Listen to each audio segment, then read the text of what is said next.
Assalamualaikum Ustaz. Waalaikumsalam warahmatullahi wabarakatuh. Mohon penjelasan.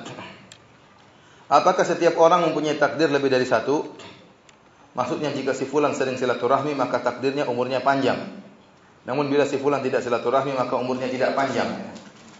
Jawabannya, takdir cuma satu dan tidak akan berubah-ubah. Dalam hadis Rasulullah SAW mengatakan, Innallaha kataba maqadiral khalaiq qabla an yakhluqas samawati wal ardi bi khamsina alf sana.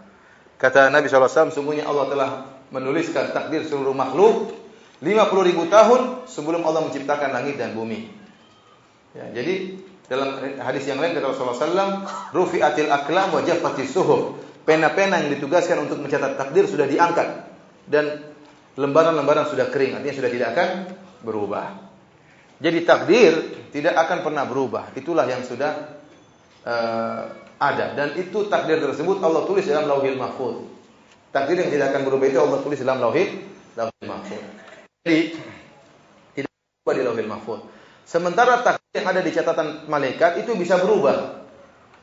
Itu bisa berubah. Makanya Allah berfirman dalam surat Ar-Ra'd, kata Allah, Yamhullahu ma yasha'u wa yuthbit wa indahu ummul kitab. Allah menghapus yang Allah kehendaki dan Allah menetapkan apa yang Allah kehendaki dan di sisinya ada Lauhil Mahfuz. Sebagai contoh seperti ada namanya takdir pusat namanya Lauhil Mahfuz. Ini tidak ada yang tahu kecuali Allah Subhanahu wa taala. Malaikat pun enggak tahu, para nabi pun tidak tahu. Namun terkadang Allah turunkan sebagian data takdir tersebut yang dimodifikasi oleh Allah Subhanahu wa taala. Contohnya ada namanya takdir sanawi, takdir tahunan. Kapan setiap malam Lailatul Qadar? Kata Allah, fiha yufraqu kullu amrin hakim. Setiap malam Lailatul Qadar Allah turunkan takdir selama setahun sampai tahun depan. Diberitahukan kepada malaikat takdirnya sampai tahun depan demikian. Datanya diambil dari mana? Dari Lauhil Mahfuz. Ada namanya takdir umri. Takdir umri itu takdir yang berkaitan dengan janin. Tatkala sudah janin dalam perut, sudah ada janin dalam perut seorang wanita, fayursalu ilaihi malak. Maka diutuslah malaikat kepada janin tersebut. Fayu'maru bi arba'i kalimat. Maka malaikat tersebut ditugaskan untuk mencatat takdirnya. Di antaranya ajalihi, di antaranya ajalnya dan rezekinya. Baik, sekarang dicatat oleh malaikat. Setelah itu, ternyata orang ini ditakdirkan, misalnya contohnya, ditakdirkan dia umurnya 50 tahun meninggal dunia. Rezekinya secara total cuma 2 miliar selama 50 tahun. Contohnya. Ternyata di umur 35 tahun dia rajin silaturahmi, dia berbakti kepada ibunya, berbakti kepada ayahnya, dia sering beri hadiah kepada ayah dan ibunya, dia sering telepon kepada tante-tantenya, dia punya waktu dia khususkan untuk bertemu dengan bibi-bibinya. Maka Allah bilang kepada para malaikat, yang 50 hapus. Jadikan 70. Plus berapa tahun?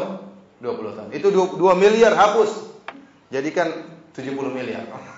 Misalnya ya. Ini yang kata Allah, yamhullahu ma yasha, Allah menghapus yang Allah kehendaki, wa yuthbit, dan Allah menetapkan yang Allah kehendaki, wa indahu umul kitab, dan di sisi Allah ada Lauhil Mahfuz yang tidak pernah berubah. Proses ini semua sudah ada di Lauhil Mahfuz. Maka yang tertera di Lauhil Mahfuz, Allah mengirim malaikat suruh catat rezeki dan ajalnya. Kemudian ternyata setelah besar umur 35 tahun orang ini pun silaturahmi, maka malaikat pun disuruh untuk merubah jadi 70 tahun dan 70 miliar. Ini semua proses ini sudah tercatat di Lauhil Mahfuz. Paham? Jadi yang dirubah itu catatan di malaikat. Paham atau tidak? Benar. Jadi jangan ada yang berpikiran, Ustaz, kalau rezeki saya sudah ditentukan, buat apa lagi saya berusaha? Kita bilang benar, tapi kau tahu rezekimu ditentukan berapa? Kau enggak tahu. Ya. Kau enggak tahu. Maka berusahalah. Karena kata Nabi SAW, i'malu, beramalah, fakulun muyassarun lima khuliqalah. Setiap orang akan diantarkan kepada takdirnya. Sama seperti orang mengatakan, Ustaz, buat apa saya beramal soleh kalau ternyata takdir saya masuk neraka jahanam? Kita bilang, kalau kau tahu memang kau masuk neraka jahanam, kau pernah nengok Lauhil Mahfuz, ya sudah, enggak usah beramal. Masalahnya kau tahu enggak kau masuk neraka? Saya enggak tahu. Ya kalau enggak tahu jangan bilang begitu, beramal saja. Yang jelas Allah mengatakan yang beramal masuk surga, yang tidak beramal masuk neraka. Kenapa kau harus mengandai-andaikan bahwasanya kau masuk neraka jahanam? Takdir rahasia, enggak mungkin ada yang tahu karena takdir itu apa, tidak ada, ini semua rahasia, cuma Allah yang tahu. Di antara faedahnya kita tidak pernah pede. Kita beramal soleh, kita bilang, ya Allah saya tidak tahu kapan bagaimana akhir saya. Senantiasa kita berdoa agar dia apa? Dikokohkan di atas agama ini.